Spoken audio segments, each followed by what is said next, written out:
Assalamu alaikum, урматтуу замандаштар, амансыздарбы? 14 январь күнү Топилстанда рейд болду деп видеону азыр көрүп калдым. Бүгүн 15 январь. Кече кири чыктыга кеттим эле. Азыр колум бошоп отуруп калсам, Instagramдан Аралаш маалымат деген бир Instagramдан аккаунттан рейд болду деп адамдардын арак беракка качкандыгына ошончо автобус полицейскийлер барганын видеолорун көрүп калдым да. 6 айдын ичинде 3 жолу кирди чыкты кылыпмын эсептеп келсемчи. Кыргызстанга жазда салган барганда туура эмес толтуруп коюп, 1 ай дегенде кирип чыктык элек. Анан мынасында мөөнөтү өтүп кетип, бир карабай калыптырбыз ачыгычы. Анан штраф алып, наркы берки жолдоруна кызыкпадым. Историяны өлтүрүп албайын депчи. Анан Кудай тоба кылып, тобокел кылып жолго чыктык элек. Оозенки таза экен. Кимдир бирөөлөр коркуп жүргөндөр болгон болсо, бир керектүү бир маалымат болуп калсын. Кудайга шүгүр, 1 саатка калсаң кири чыкты кылып алдык. Ошо бир жарым сутка кабай эле келип калдым да. Мен өзүм үй бүлөм менен эле барып келдим ачыгы машина мененчи. Кири чыктыга барам дегендер болгон болсо, мына сүйнөган номерлерин калтырып кетейин. Границага чыгам дегендер болгон болсо, биринчи текшерет.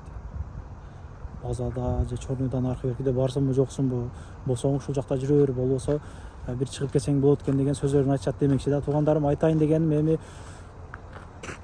ушул биз чоңойгондо бойго жеткенде ушул Москва чыгып калып, ушул Москвага келип, ушул жака көнүп калдыкпы, бардыгыбыз ушул жакта көбүрөөк калуу айласын табабыз го, мисалы үчүн арак берак кылып, сүйлөшүү жолдоруна чейин барасың го, эгер жана кылсачы. Айтайын деген, мага окшоп коркуп жүргөндөр болгон болсо, коркпостон барып келсеңиздер болот. Апрелге чейин мүмкүнчүлүктөн берип койду го. Тынччылыктары жакшы күндөр жолуга алып туугандарым.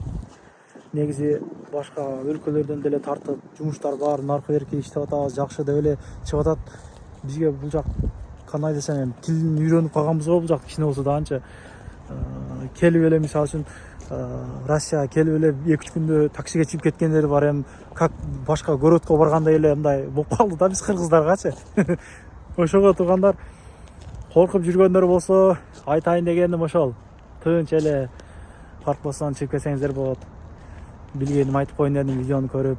Көрүшкөнчө жакшы күндөр жолуга алак. Негизи рейдтер ар дайым эле болуп келген, билесиздер, метродо эле ар дайым турат. Негизи рейдтер ар дайым болуп келет. Эми рекламаны тартабыз. Дагы бир нерсесин эсип тура. 18 январь күнү белгилүү тарыхчы, анан акын агайларыбыз келет Москвага. Ошондон жарнамасын коюп коеюн. Келиңиздер, ошол жактан көрүшүп, кыргызыбыздын тарыхыны дагында үйрөнүп, мисалы үчүн 11-ди бүтүп эле чет жакка чыккандарыбыз бар. Бул жакта китеп окуган убакыт дагы жок иштепчи. Келип бир эс алып, тарыхты үйрөнүп, акындардын ырларын угуп, чыргап кетиңиздер. Көрүшкөнчө. Урматтуу мекендештер, 18 январь Москва шаарында Кыргызстандын белгилүү акындары жана белгилүү тарыхчысынын катышуусунда Кыргызстан кечээ, бүгүн, эртең, ошондой эле бакыттын баары баарлашууда темасында чоң семинар болуп өтмөкчү. Бул семинарда сиздер Кыргызстаныбыздын тарыхы жөнүндө терең маалымат аласыздар, ошондой эле суроо жоопко так маалымат алсаңыздар болот. Жалпыңыздарды биздин семинардан күтөбүз. Assalamu alaikum, урматтуу Россия Федерациясында жашап аткан мекендештер. Мына жакында эки акындын айтышуусу жана Кыргызстанда белгилүү тарыхчы Кыяс Молдокасымовдун Кыргызстандын тарыхы боюнча семинар өтмөкчү. Ошол семинарга келип, Кыргызстандын тарыхы жөнүндө эки акындын айтышуусу боюнча терең маалымат алып, руханий дүйнөңөрдү сугарып кетишүүгө чакырамын. Бардыгыбыз ушул семинарда жолугушууга Кудай насип этсин.